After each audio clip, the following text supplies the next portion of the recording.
Bueno, primero mi nombre es Pablo Morales Furiman, tengo 43 años.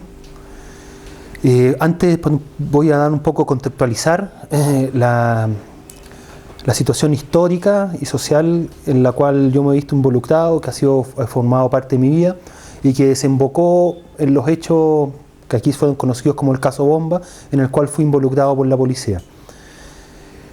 Yo, en el tiempo de la dictadura de Pinochet, fui militante de una organización político-militar, el Mapu Lautaro. En ese tiempo realizábamos un accionar radical y directo contra el gobierno de Pinochet.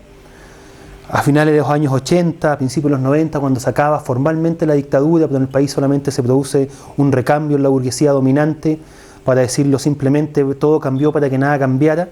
A partir de esa lectura, la organización en la que yo militaba siguió actuando con armas en la mano para combatir este recambio burgués que se había producido en la sociedad.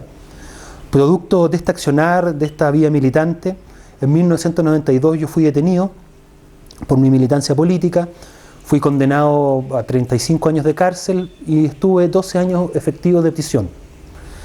Yo salí de la cárcel el año 2003 y desde ese momento, el momento en que yo salí, entre paréntesis, no fui indultado, como dijo insistentemente Ginspeter y Piñera, ahora que he revisado la prensa, luego de haber terminado con todo este proceso, yo no fui indultado y yo salí de la cárcel a través de lo que se conoce los beneficios intrapenitenciarios, que es un mecanismo al cual puede acceder cualquier preso en este país, que tiene una serie de requisitos que cumplir, etcétera. Yo los cumplía, me fue concedido a mí y a otros compañeros más en esa época este beneficio. A partir de ese momento, del año 2003, al salir de la cárcel, yo me percato inmediatamente que, entre otras cosas, soy permanentemente seguido, permanentemente hostigado, yo y mis familiares, cosa que nunca cambió estando en la cárcel. Lo que pasa es que en algún momento yo pensé que se existía, por parte del gobierno de turno, la decisión política de que nosotros pudiésemos salir a la calle. De alguna forma, esta situación se iba a traducir en posibilidades, por decirlo así, de reinsertarse en forma más transparente y en forma más honesta en la sociedad. Situación que desde el primer momento me quedó claro que no iba a ser así. Voy a hablar, ahora en este momento empezar a hablar ya en forma particular, me voy a referir solamente a mi persona porque me parece que es más correcto que referirme a personas que no están aquí presentes. A partir de ese momento yo me hice de la convicción de que me había transformado en un eterno sospechoso. Ante esa situación, evidentemente yo tenía dos caminos. ¿Qué hago? ¿Cómo enfrento esta situación? Pensaba yo. Y finalmente la decisión que tomé y el razonamiento que llevé a cabo fue que, bueno, el objetivo que tengo de vida es realizar una vida normal. Efectivamente yo tengo una posición, tengo un punto de vista frente a las cosas, frente a la sociedad, frente a la vida, que eso no va a cambiar. Pero evidentemente las formas de acción, cómo eso se concretiza, es distinto a como lo hacía antes de ser detenido, como lo hice a principios de los 90 o en el tiempo de la dictadura de Pinochet. ¿Por qué es distinto? Porque la situación del país ha cambiado. El Chile de hoy día no es el Chile de hace 20 años, de hace 30 años. Las condiciones históricas han cambiado y los condicionantes de la lucha de clases también lo han hecho. Entonces hoy día hay distintas formas de expresarse que no pasan por los caminos que habíamos tomado hace unos años. Evidentemente el tema de la lucha armada no es un tema que impone una organización, no es un tema que impone un dirigente, no es un tema que impone o pasa por elección de una otra persona. El tema de la lucha armada responde a las coyunturas y las necesidades específicas de la lucha de clases, y es el movimiento popular en su conjunto el que toma ese tipo de decisiones, no organización, no una persona. Entonces, a la base de ese razonamiento, yo decidí y me di claramente cuenta que la forma de seguir aportando a la convicción que tengo de que es necesario transformar y cambiar radicalmente la sociedad en que vivimos no pasa por esos mecanismos que se hacían antiguamente, pero sí hay muchas otras formas de expresarse, y en ese camino es en el cual yo me sentía parte y en el cual humildemente puse mi grano de arena en todos estos años. Efectivamente, esta forma de actuar fue llevando a que este tema que se dio el sospechoso de siempre. Tanto así que la persecución policial se empezó a hacer más aguda en personas, en un círculo en el cual yo me desenvolvía, con otras personas, otros amigos, que se fue radicalizando de tal forma que en un momento dado se hizo sentir la represión en todo su contexto a partir del año 2007 y sobre todo los hechos desencadenados a partir del asalto al Banco Security y la muerte del Paco Moyano. En ese momento yo decido que veo, como yo confío en quienes han inculpado en ese momento, que eran amigos míos, amigos y compañeros míos, que ellos me manifestaron su completa inocencia respecto a este tema. Yo me hice la convicción de que efectivamente así es, y más encima, y más allá de la convicción que pueda yo o tener o no, hay un principio jurídico que se supone que es vigente en este país y que dice que toda persona es inocente, se presume la inocencia de cada persona. O sea, es labor de la justicia, de la policía, probar la culpabilidad de una persona que se le imputa un hecho.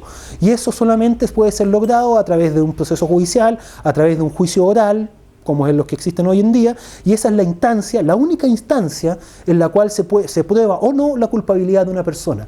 Entonces todo este tratamiento mediático que hay de parte de las autoridades políticas, sobre todo, siempre que existe una sospecha se trata a esta persona como culpable. En el caso mío, cuando fue ahora el tema del caso Bombas, que en agosto del 2010, que se trató toda una operación político-policíaca, represiva, desde un primer momento, las autoridades de gobierno nosotros nos trataban como culpables e incluso se presionaban públicamente en torno a la búsqueda de condenas, que es el mismo, esto yo hago este símil porque es lo mismo que está pasando con Miguel. Él está siendo tratado como culpable por las autoridades políticas y por las autoridades judiciales, una cosa que eso no puede ser. Y más encima se da un hecho que también es muy grave. Se supone que nosotros vivimos en una sociedad democrática. Bueno, uno de los pilares de cualquier democracia burguesa como nosotros las conocemos es la separación de poderes del Estado.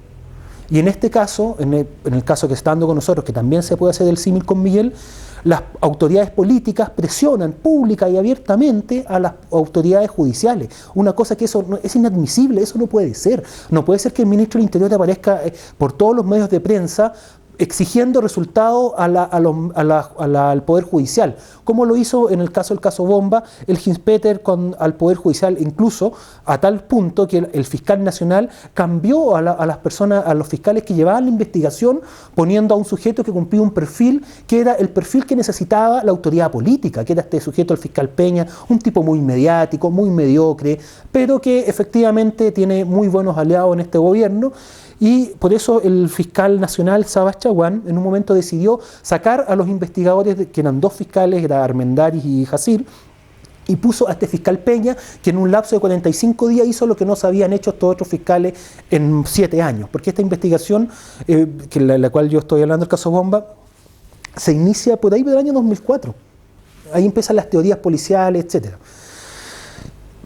Para ejemplificar en este caso, en lo que hizo el fiscal Peña en el caso Bomba, usando los mismos argumentos, las mismas pruebas y los mismos análisis policiales que tenían los otros fiscales, él hizo lo que los otros fiscales no habían hecho, que es este paso de audacia que exigía Hinspeter, que fue dictar órdenes de detención, que son, bueno, él las solicita en juzgado de garantía, las otorga, pero con una salvedad.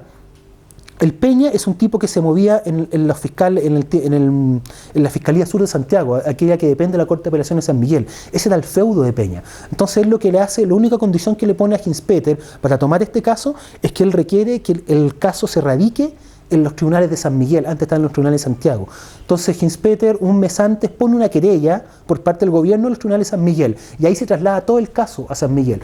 Esto lo nombro para hacer evidente la connivencia que hay indecente e inmoral e inconstitucional entre el poder político y los poderes judiciales.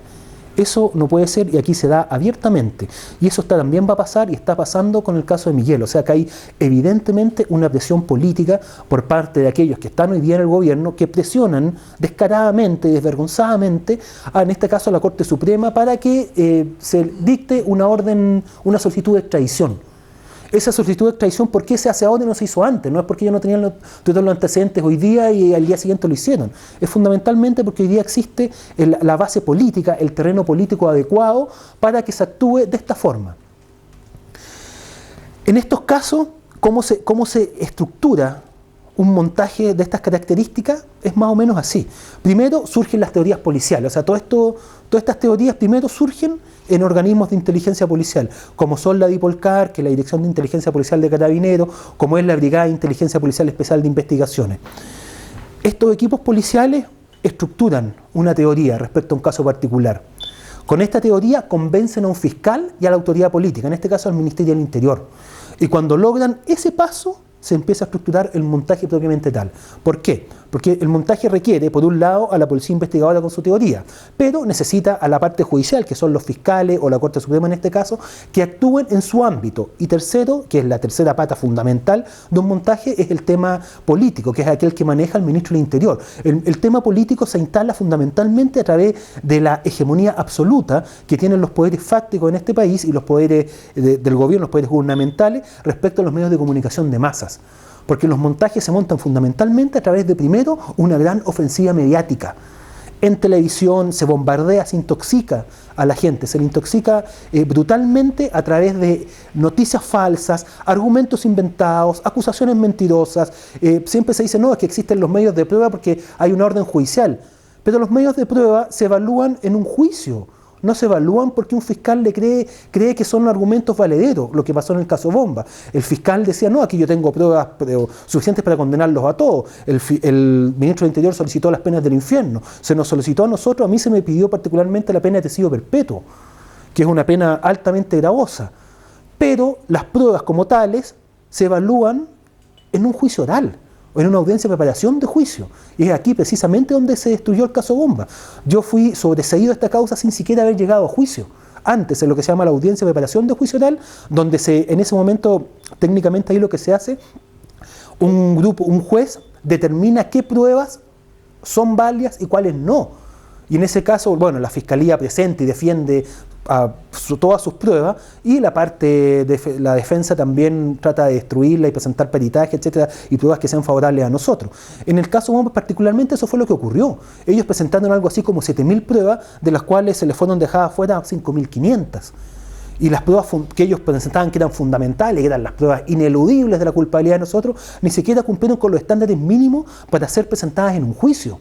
Aquí estamos hablando de pruebas como informes policiales, informes periciales, hechos por peritos de la policía. O sea, que supone que los estándares que la Fiscalía considera tales cumplen con todos ellos.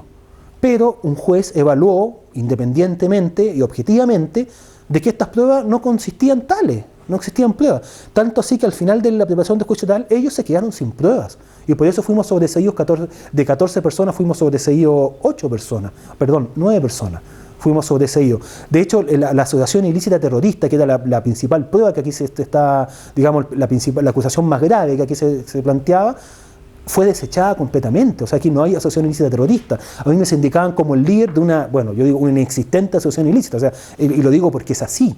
Cuando yo fui detenido en 1992, yo asumí la responsabilidad que me correspondía en los hechos que cometí. Porque esa era la política de mi organización, no era porque algo que a mí se me ocurría. Puede ser correcto o no, etcétera, pero eso es tema para otra discusión. Y en este momento yo lo hubiese hecho también, como lo hice en ese momento, haber asumido mi responsabilidad si estas hubiesen existido.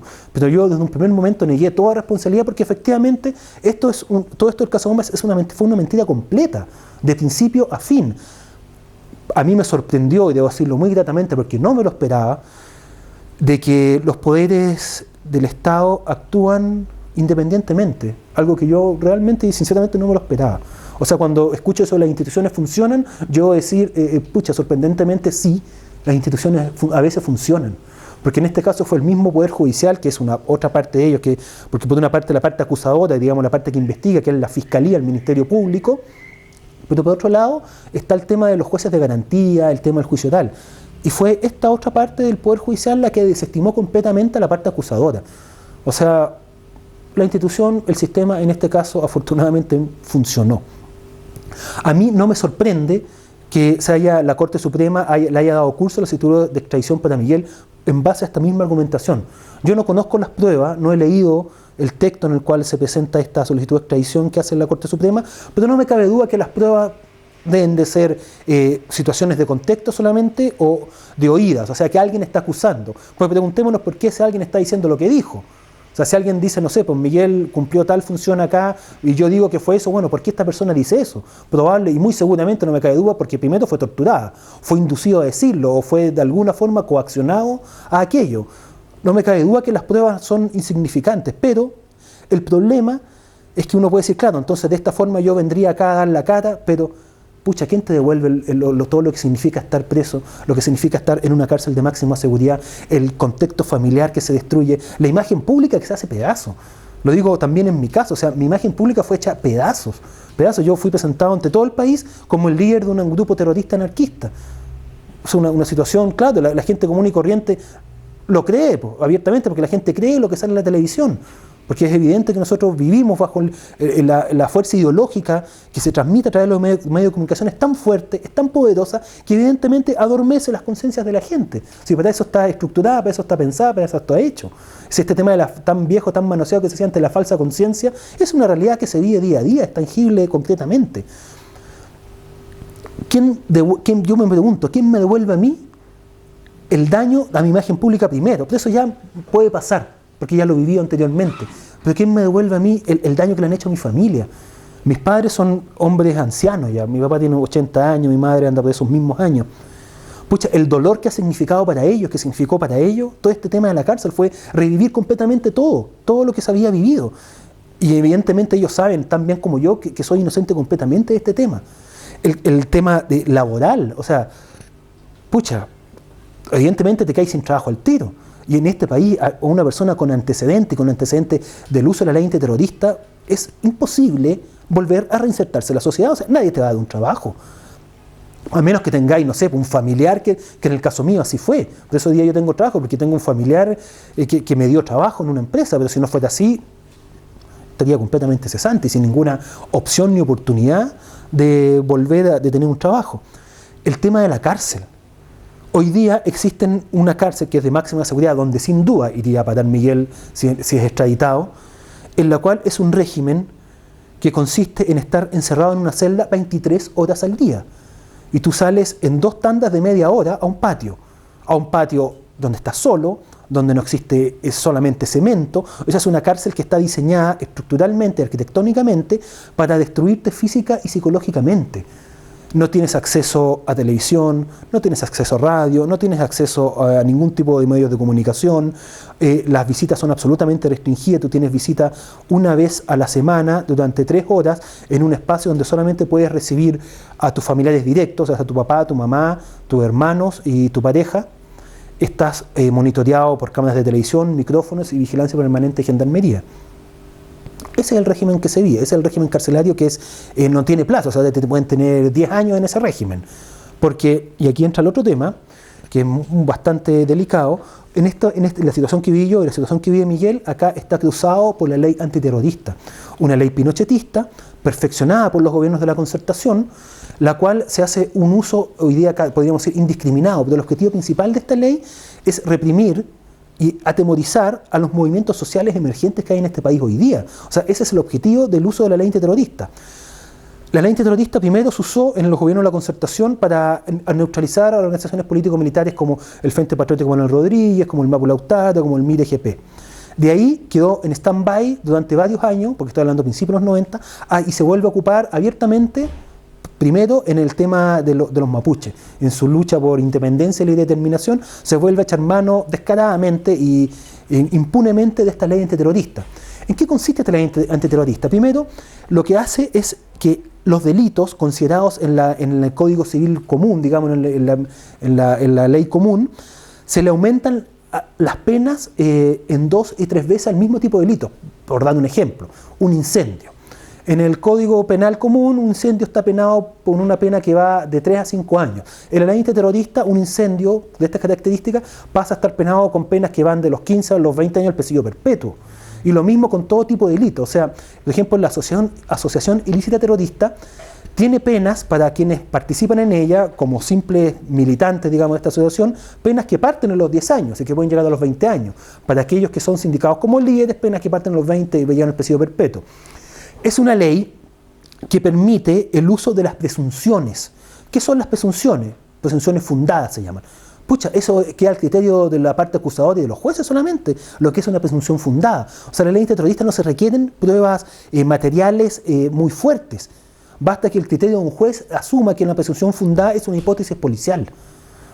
¿Cómo se prueba una hipótesis policial? A través de la presentación de peritos. O sea, lo que hace el Ministerio Público presenta a 10 expertos policiales que se dedican a decir que su teoría es correcta, que su hipótesis es correcta porque ellos son gente experta. O O sea, ellos dicen yo soy un policía experto. Llevo 20 años en estudio del terrorismo, entonces mi opinión no es la opinión de cualquiera. Y según mi antecedente, por la forma en que ellos hablan, por la forma en que se visten, por el tipo de cosas que escriben, estas personas conforman una asociación ilícita de carácter terrorista y eso existe, y es así. Afortunadamente, como decía en el caso Bomba, este tipo de teorías fueron desechadas por la policía, por el juez.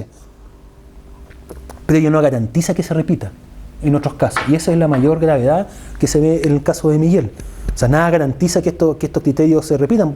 Puede haber un juez que tenga una ideología más reaccionaria que otro y estáis sonado, te vais para adentro y te vais condenado. Y la ley antiterrorista es inapelable. O sea, en estos nuevos juicios, si tú eres condenado en primera instancia, tú no puedes apelar de esa condena.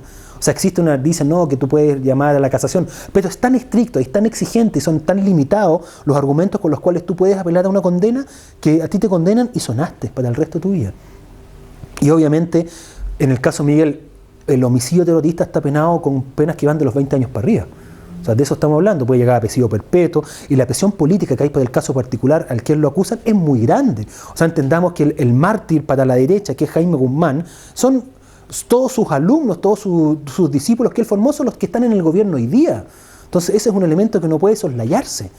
Son personas que se la van a jugar, pero hasta el máximo, para ellos traer a todos los que ellos consideran culpables. El caso de Galvarino Pablaza, que le fue concedido justamente el refugio en Argentina. O sea, estos tipos están haciendo lo imposible por seguir jodiendo por eso, cuando es una situación en Argentina inapelable. Pero aquí dale con el tema, presionan, y hacen esfuerzos que van a ser estériles e inútiles. Pero eso habla de la fuerza y de la convicción que tienen ellos respecto a este tema. Y eso es un tema que no es menor y no puede ser dejado de lado.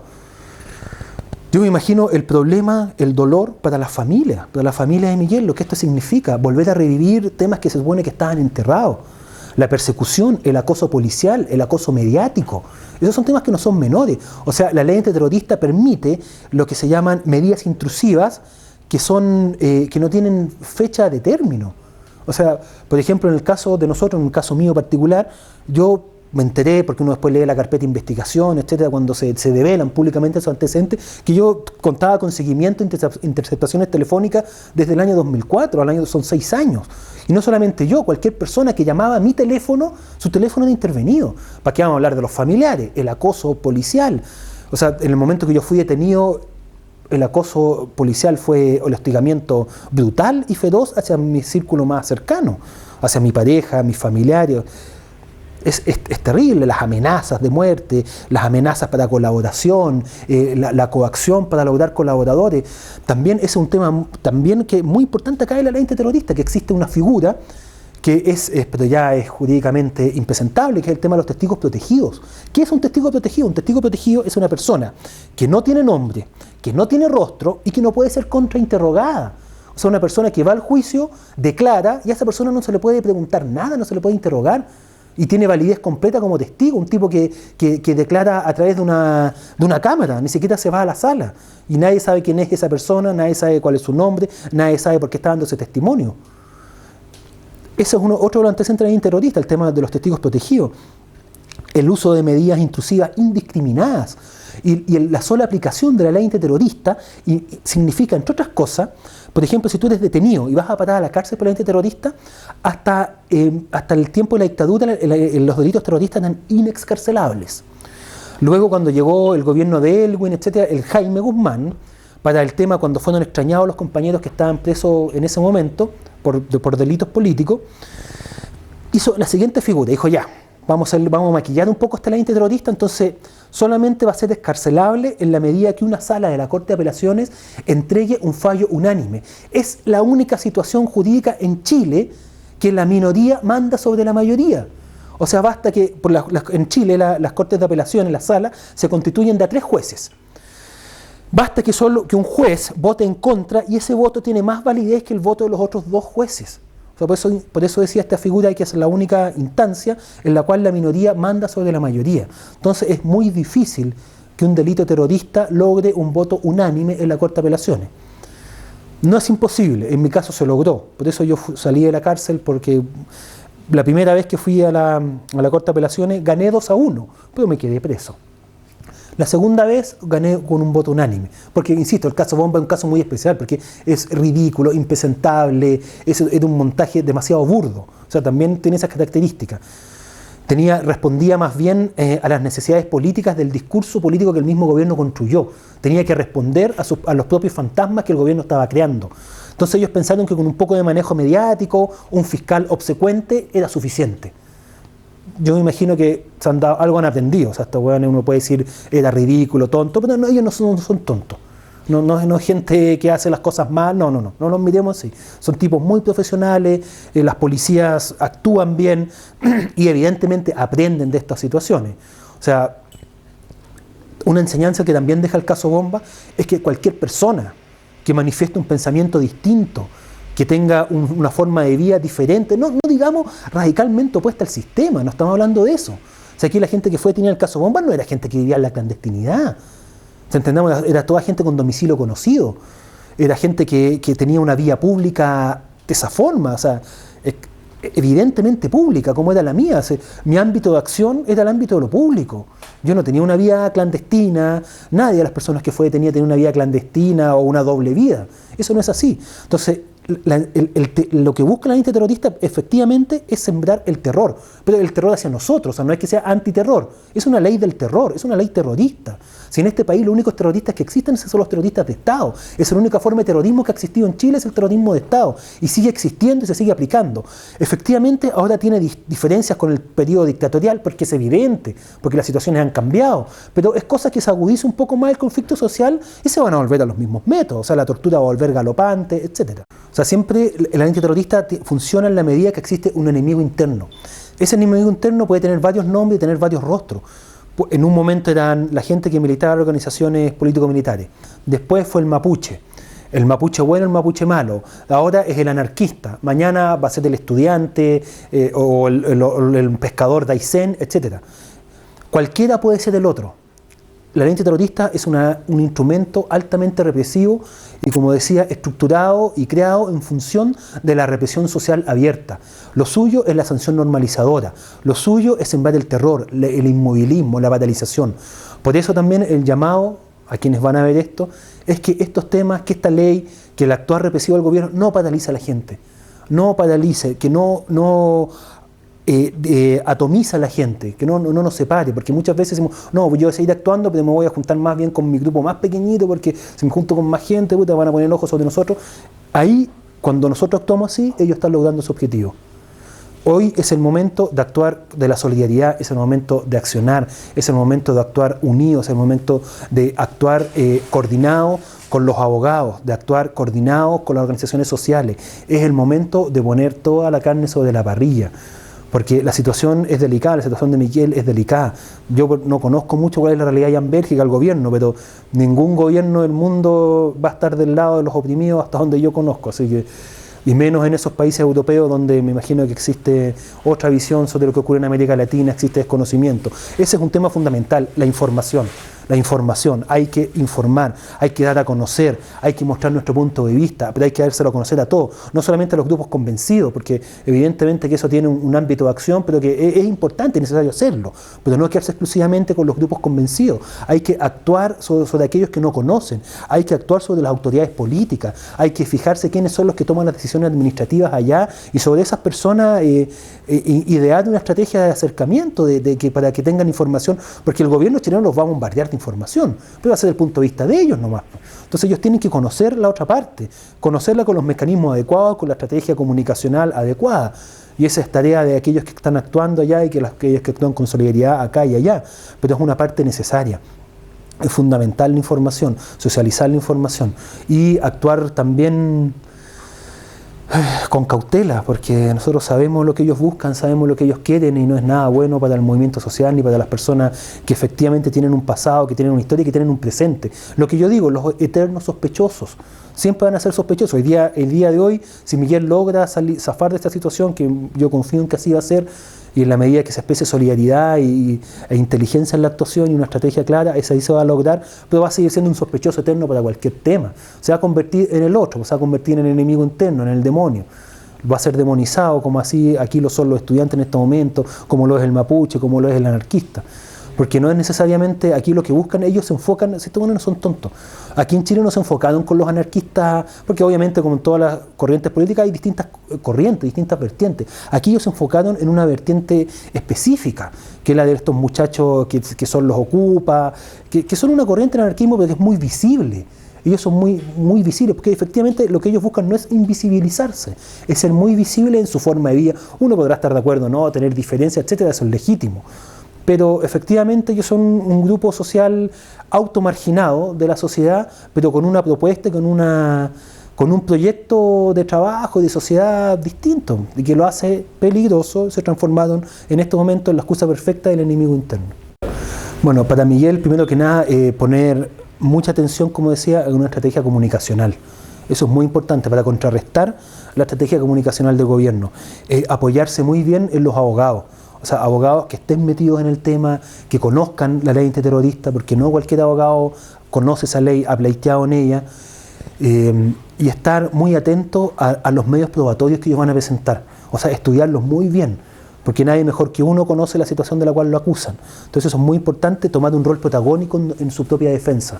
Es un consejo que yo le doy de la experiencia que he vivido. O sea, no delegar mucho, estar súper metido, súper protagonista de su propio tema.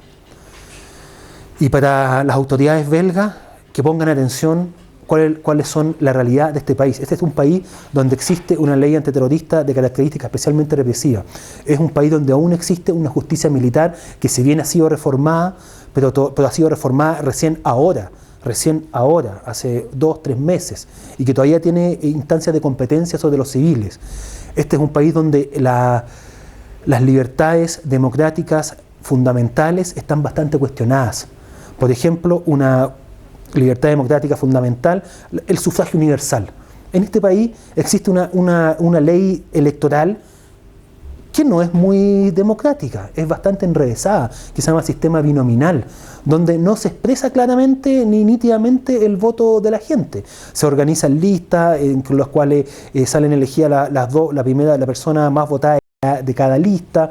Por tanto, ello tiende a que siempre estén gobernando los grandes bloques políticos, y se niega la expresión de las minorías políticas, que son importantes, que cualquier democracia tiene que considerarlas y respetarlas y hacerlas partícipes del juego democrático. Existe también la independencia de los poderes del Estado. Aquí en Chile no es tal. Aquí día a día es una cosa muy común que las autoridades políticas presionen pública y abiertamente al Poder Judicial, los cuestionen con amenazas, como decir, bueno, el día de mañana nosotros vamos a descalificar la carrera funcionaria de aquellas personas, de aquellos funcionarios judiciales que no son de nuestro agrado. O sea, nosotros les vamos a vetar sus ascensos, porque existen mecanismos para hacerlo. Existe en Chile una manifiesta represión hacia los movimientos sociales, la cual es apoyada por informes de Amnistía Internacional, de Human Rights Watch, del Instituto Nacional de Derechos Humanos, que es una institución independiente del Estado, pero es una organización del Estado, que cuenta con financiamiento estatal y con un funcionamiento autónomo. Y si ustedes leen los informes, que sería importante que se los acompañaran, los últimos informes que ha evacuado este Instituto Nacional de Derechos Humanos, se van a dar cuenta de las graves violaciones a los derechos humanos que existen en este país, hacia los movimientos sociales, hacia el pueblo mapuche, y especialmente aquellas personas que tienen un pasado militante, un pasado de compromiso político y social.